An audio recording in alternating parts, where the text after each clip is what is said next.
Wicked Witches. So I have just finished the Sagittarius Dark Moon ceremony and also the opening of the Which Fool Are You course, and both marvellous. Really special. It's always really special doing this work, but the whole trusting the universe to like teach you and share with you stuff is always really interesting. And yeah, I wasn't quite sure how I was going to work with Aphrodite or what, you know, in terms of the archetypes. And then it got pointed out I just dressed as a pirate because that was the mood I was in. And then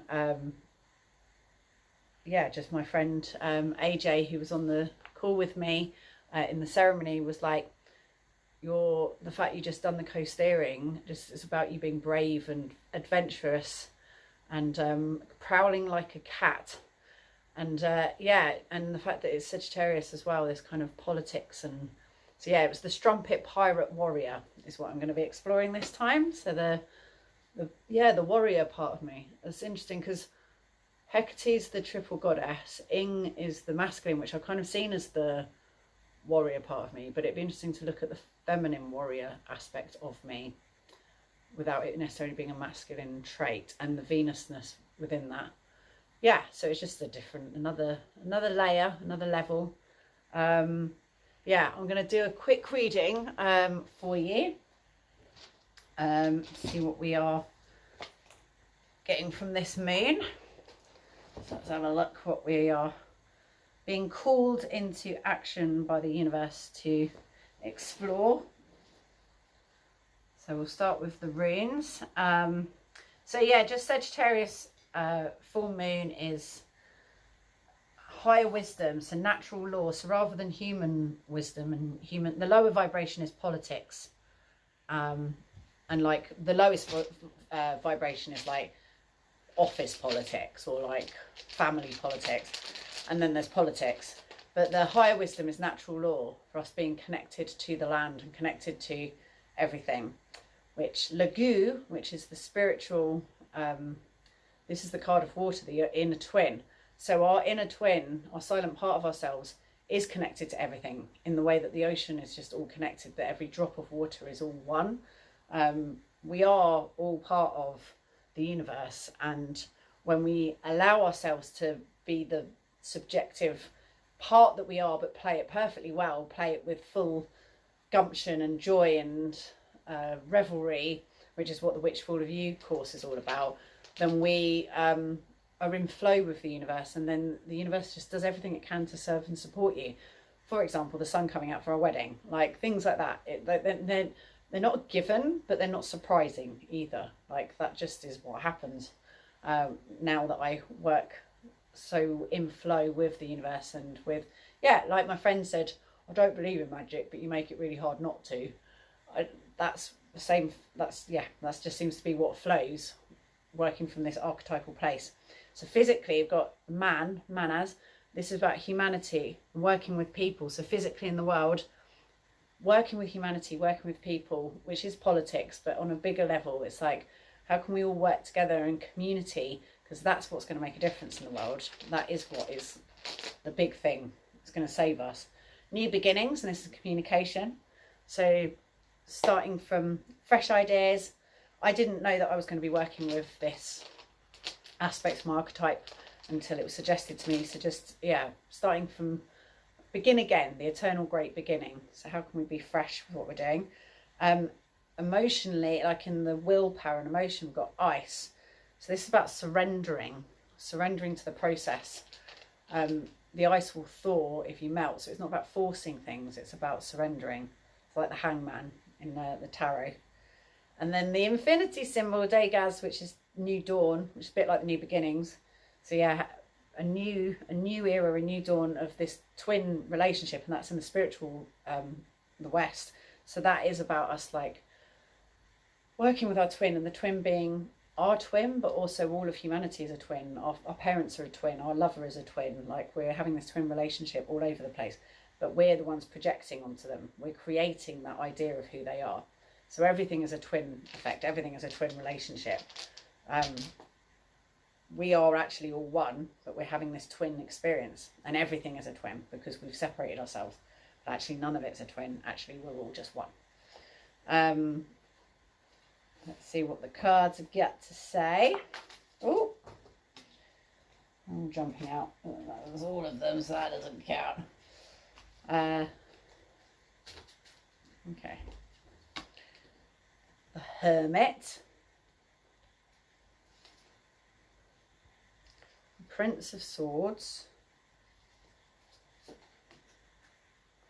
and Abundance. So the Hermit is that little spark.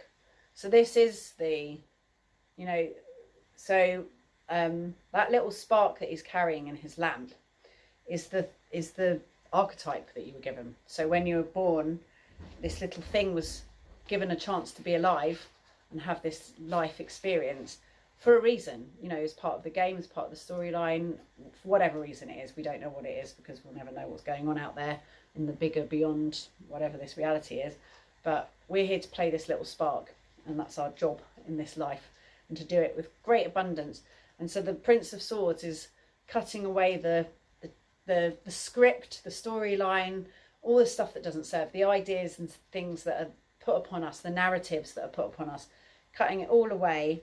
And all that's left is abundance, because the universe just wants to serve and spoil you if you allow it.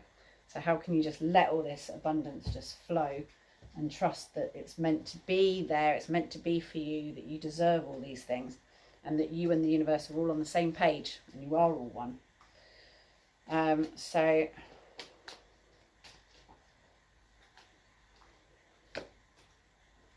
and then you will have pleasure.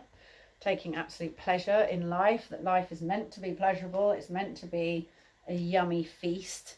Even the difficult bits, the whole roller coaster ride is meant to be relished, like you're eating a banquet. You know, like some of the food's sour, some of the food is sweet, but it's all scrummy and it's all part of the very well planned and organised menu that has been placed before you.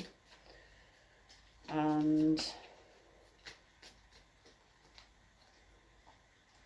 Edgewalker. So this is yeah, it's like what we're doing is not easy work. Like we are walking on the edges of like reality, and are creating a whole new way of being that doesn't fit with the storyline. I'm just going to see what it says on this because I've never called her before. You've experienced shame, persecution, blame and judgment. You've walked the edges of yourself and of society. Now come fill up your well. Come drink, swim, splash, immerse, cleanse and renew. Let the water soothe and nourish you as you remember, as you reclaim all the places and parts where you've been shamed, blamed and persecuted for being an edgewalker, for not conforming, for not fitting in. Fill up your well because this is your time. I reclaim all my parts. And that is what we were talking about in the Witch Fall of You opening ceremony. It's about refilling the well and reclaiming our parts, because we let things fall by the wayside by becoming mothers, or by you know, trying to fit in and getting bullied, like feeling like you're trying to hide, you know, the bits of you that you think are weird and wonky and unpalatable. And that's all the stuff that we reclaim with the Witch Fall of You, and also this season with the Gemini season, the Sagittarius. Gemini is the Lover's card, which is about you realising you've got a twin and falling in love with them and welcoming them back to yourself. So that's like the Edgewalker, welcoming back all the parts of yourself.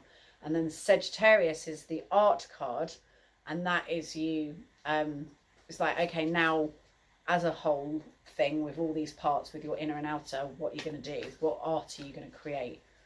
What magic are you going to weave with this relationship, with your archetype, with your twin, with your higher self, with natural law, with the universe? And it's bloody Artemis, of course it is. Who's my home girl, good old Artemis, who is kind of like Ellen, who's the dragon that is sitting over here.